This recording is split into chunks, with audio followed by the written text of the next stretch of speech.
Un bail commercial, c'est un engagement sur la durée. On pourrait donc croire que le loyer, lui, est gravé dans le marbre. Eh bien, pas du tout.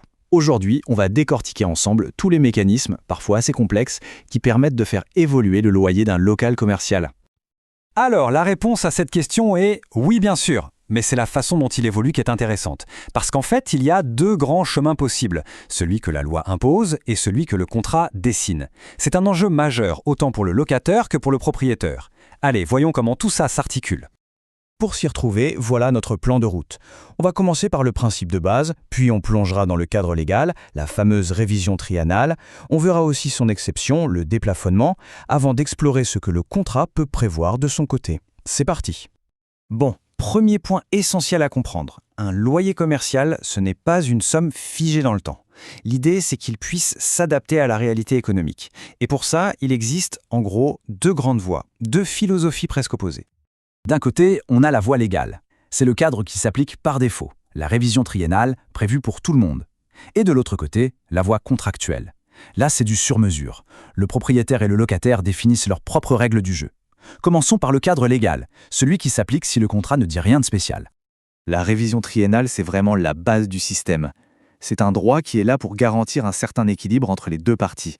Mais alors, comment ça marche concrètement ? Le principe est simple. Tous les 3 ans, le locataire, comme le bailleur, peut demander à ce que le loyer soit révisé.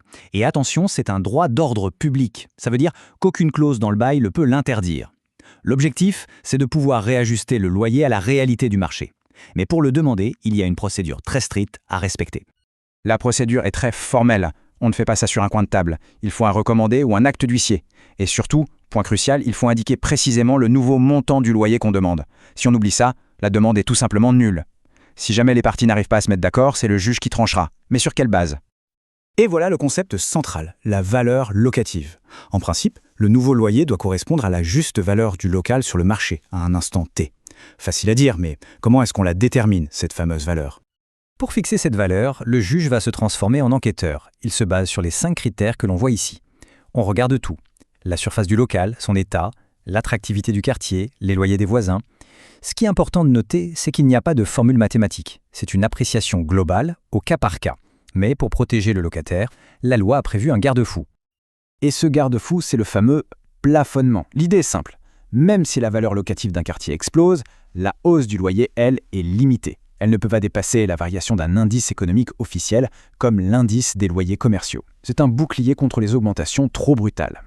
Regardons avec des chiffres, c'est plus parlant. Premier cas, la valeur locative du local a grimpé à 15 000 €, mais l'indice de référence, lui, n'a augmenté que de 5%. Eh bien, le loyer est plafonné à 10 500 €, on ne suit pas la valeur locative. A l'inverse, si la valeur locative augmente moins que l'indice, on prend la valeur la plus faible, donc 10 400 €. Et enfin, si la valeur locative baisse à 9 000 €, le loyer reste à 10 000 €. Le plafonnement est donc à la fois un plafond et un plancher. Mais attention, ce bouclier a une faille. On arrive maintenant à la situation où les règles du jeu changent complètement, le déplafonnement. C'est le cas où le bouclier de l'indice saute et où le loyer peut, cette fois, grimper pour atteindre la pleine valeur locative. Alors, attention, on ne déplafonne pas un loyer comme ça, sur un coup de tête. C'est une mesure exceptionnelle qui ne peut arriver que si des conditions très précises et très strictes sont toutes réunies. Pour faire sauter ce plafond, il faut prouver 3 choses, et elles sont cumulatives.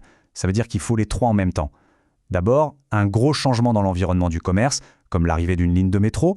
Ensuite, il faut que ce changement ait un impact chiffré, une hausse de plus de 10% de la valeur locative. Et enfin, le plus dur à prouver, le lien de cause à effet direct entre le changement et la hausse. Si une seule de ces conditions manque, le loyer reste plafonné. Mais même quand le déplafonnement est validé par le juge, la loi protège encore le locataire d'une hausse trop violente. Il y a un amortisseur qui a été mis en place par la loi Pinel. C'est ce qu'on appelle le lissage. L'augmentation est étalée dans le temps. L'augmentation annuelle ne peut jamais dépasser 10% du loyer de l'année d'avant.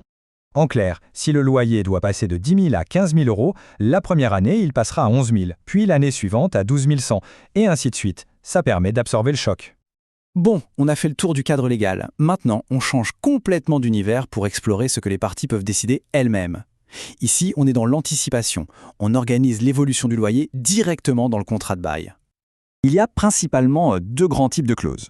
La plus répandue, c'est la clause d'indexation, aussi appelée clause d'échelle mobile, qui rend la révision automatique. Et puis il y a une autre approche, plus originale, la clause recette, qui lie le loyer au succès du commerce. La clause d'échelle mobile, elle permet un ajustement automatique, en général tous les ans. Mais attention, elle est très encadrée. D'abord, elle doit jouer dans les deux sens. Si l'indice baisse, le loyer doit baisser aussi. Et surtout, il y a un filet de sécurité. Si l'application de l'indice fait varier le loyer de plus de 25% par rapport à son montant initial, une des parties peut demander au juge de le refixer à la valeur locative du moment. La clause recette, c'est une toute autre philosophie. On oublie la valeur locative. Ici, le loyer a une partie fixe et une partie variable qui dépend du chiffre d'affaires du locataire. Le bailleur parie en quelque sorte sur le succès de son locataire. C'est une dérogation totale au système légal, mais c'est parfaitement valide. Pour résumer, on a donc bien deux mondes. D'un côté, le système légal, qui est un cadre par défaut très protecteur avec ses garde-fous comme le plafonnement, et de l'autre, le système contractuel, qui offre beaucoup plus de souplesse pour s'adapter à une activité commerciale, mais qui a aussi ses propres règles du jeu. La question finale est donc éminemment stratégique, aussi bien pour un entrepreneur que pour un propriétaire. Vaut-il mieux la sécurité et la prévisibilité du cadre légal, ou faut-il plutôt parier sur la flexibilité d'une clause qui va lier le loyer à la performance économique ? Il n'y a pas de bonne ou de mauvaise réponse, tout dépend de la stratégie et de la vision de chacun. Merci d'avoir suivi cette analyse.